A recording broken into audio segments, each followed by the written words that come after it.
Saudações a todos, vamos retomar nosso curso de termodinâmica básica, dando continuidade ao tópico dedicado a estudar o ciclo termodinâmico de Carnot, ou com outras palavras, a máquina termodinâmica de Carnot, ou o motor térmico de Carnot, como nós preferirmos. Então, nós analisamos, aqui voltando para o desenho que foi traçado em duas dimensões no gráfico pressão em relação ao volume, nós analisamos do ponto A para o ponto B durante a aula imediatamente anterior a essa e do ponto B para o ponto C. O primeiro trecho é um trecho associado a uma curva isotérmica e, portanto, nós temos uma expansão isotérmica do tipo reversível. E aqui, do B para C, nós temos uma expansão adiabática do tipo reversível com variação de temperatura e com troca de calor igual a zero. No caso de A para B, nós temos variação de temperatura igual a zero e nós temos sim troca de calor. Essa troca de calor é igual aqui, essa troca de calor associada é igual àquilo, que é exatamente o calor cedido, né? O calor fornecido, por assim dizer, proveniente da fonte quente e transferido para a máquina térmica de Carnot. Muito bem. Vamos analisar o trecho de C para D. C do ponto C é o ponto de configuração termodinâmica, C para o ponto de configuração termodinâmica D.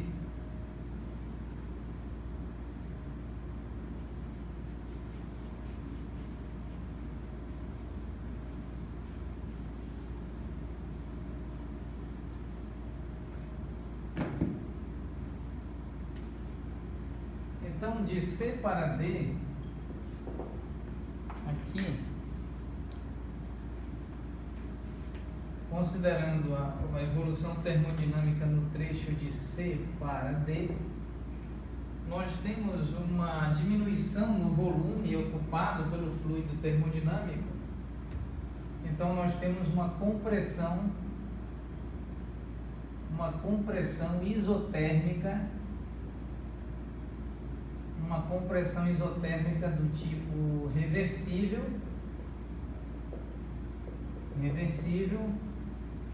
Aqui está a compressão isotérmica do tipo reversível de C para D.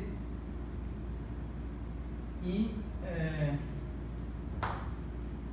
então vamos aqui considerar C para D nesse sentido. Então nós temos aqui uma curva isotérmica. Essa temperatura é a temperatura T2, temperatura que permanece constante ao longo da evolução termodinâmica sofrida ou experimentada pelo fluido termodinâmico, vinculado, que constitui o motor térmico de Carnot. Então aqui nós temos variação de temperatura de C para D é igual a zero. Ocorre essa compressão isotérmica do tipo reversível. Nesse caso ocorre transferência de calor, que é a transferência de calor da máquina térmica de Carnot para a fonte fria T2.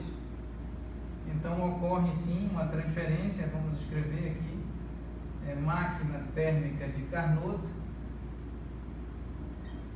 cede quantidade Q2 de energia térmica, quantidade Q2 de calor para a fonte fria.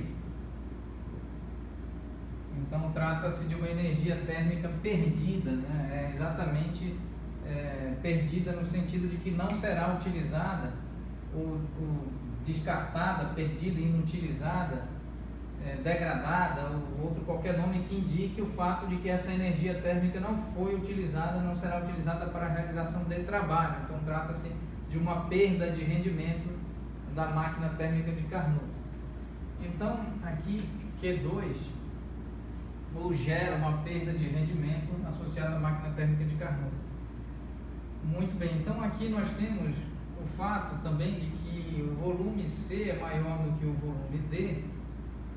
E se nós considerarmos a variação de volume no trecho de C para D. Então nós temos volume D menos volume C, e isso é necessariamente um valor menor do que zero, um valor negativo, porque o volume C é maior do que o volume D, então ocorre uma compressão isotérmica do tipo reversível, e essa compressão isotérmica ocorre sob temperatura T2, que é a temperatura da fonte fria. Muito bem, então variação de temperatura de C para D é igual a zero, porque T2 é constante, não é? Aqui T2 é constante, é uma constante numérica ao longo dessa evolução termodinâmica de C para D. E agora, a variação de calor aqui é igual a Q2, que é exatamente o calor, a troca de calor aqui realizada, né? De C para D.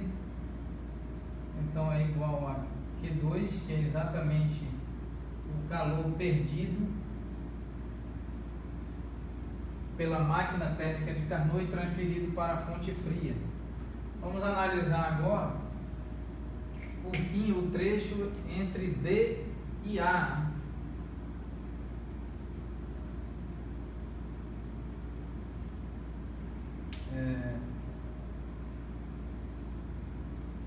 Um outro detalhe importante é que a pressão aumenta, né? A pressão do fluido termodinâmico aumenta. Isso deve ser indicado também, né? Que a pressão termodinâmica do ponto D é maior do que a pressão termodinâmica do ponto C. Isso significa que a variação de pressão de C para D é uma variação de pressão aqui, pressão do ponto D menos pressão do ponto C, da configuração termodinâmica indicada pelos pontos D e C. Essa variação é necessariamente maior do que zero. Ocorre um aumento na pressão. No caso de A para B, de B para C, ocorre sempre uma diminuição da pressão, ou seja, uma variação negativa da pressão. Variação negativa da pressão. Nesse caso, a variação é positiva, ou seja, ocorre um aumento de pressão. Então, vamos analisar aqui a variação de D para C. De D para C. Então, de D para C, nós temos uma compressão adiabática do tipo reversível.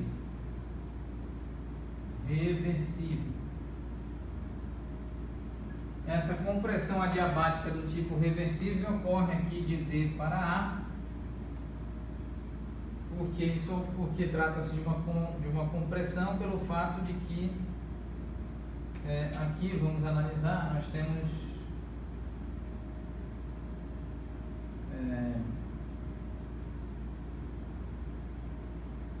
o ponto A e o ponto D. A evolução ocorre nesse sentido, de D para A. Nós temos uma curva isotérmica com temperatura T1 e uma curva isotérmica com temperatura T2. Então, aqui nós temos que o volume D é maior do que o volume em A. Isso implica que a variação de volume de D para A é o volume A menos o volume D, e isso então indica uma variação de volume menor do que zero. Ocorre uma compressão do tipo adiabática, e no caso essa curva é uma curva adiabática, e por consequência ΔQ de D para A é igual a zero. Não ocorre transferência de calor. Outra informação importante, né, é de que ocorre sim uma variação de temperatura.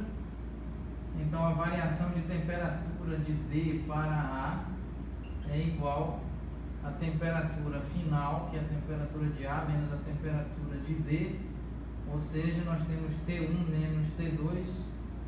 Isso é maior do que zero, ocorre uma variação de temperatura positiva, um aumento de temperatura, uma diminuição no volume e ainda analisando aqui a pressão do ponto D, do ponto A é maior do que a pressão do ponto D, na configuração de estado termodinâmico indicada pelos pontos A e D, né?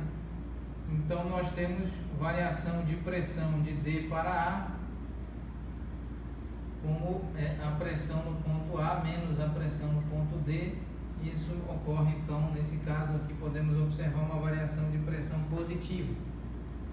Então, revisando, no caso de A para B nós temos uma variação de temperatura igual a zero, uma expansão termodinâmica do tipo isotérmica e do tipo reversível, com variação de temperatura igual a zero e com transferência, com troca de calor, ou seja, calor sendo fornecido da fonte quente para a máquina termodinâmica de Carnot, e essa variação de calor de A para B é igual a Q1, calor fornecido pela fonte quente para a máquina termodinâmica de calor, máquina termodinâmica de Carnot.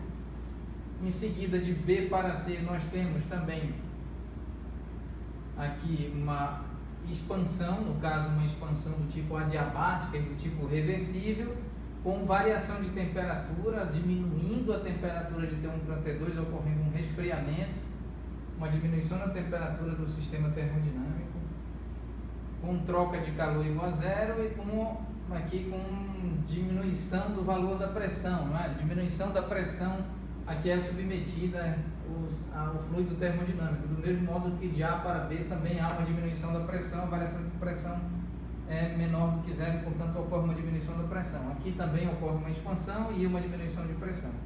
De C para D nós temos uma compressão isotérmica, aqui uma compressão isotérmica do tipo reversível, com troca de calor, aí o calor sendo cedido da máquina térmica de Carnot para a fonte fria.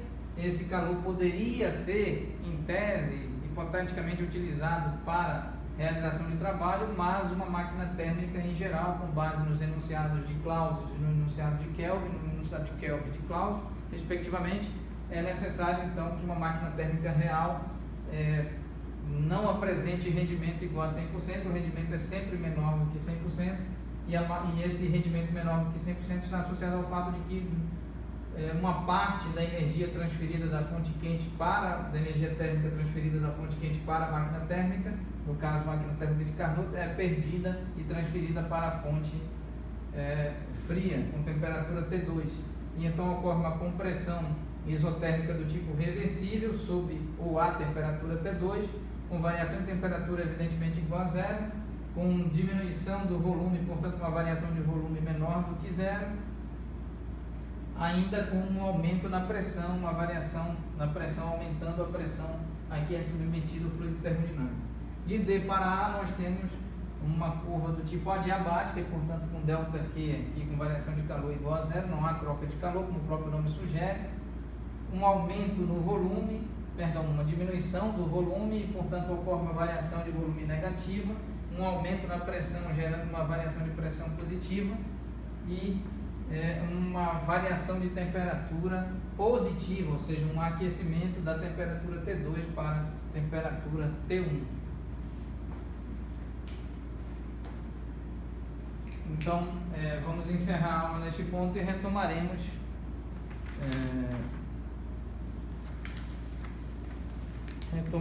a próxima aula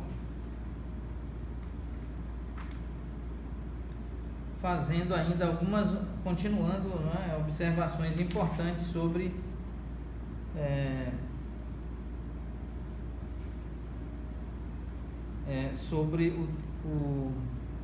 a máquina térmica, o ciclo termodinâmico de Carnot e por consequência aqui no contexto a máquina térmica de Carnot ou o motor térmico de Carnot. Muito bem, então agradecemos a atenção de todos, muito obrigado.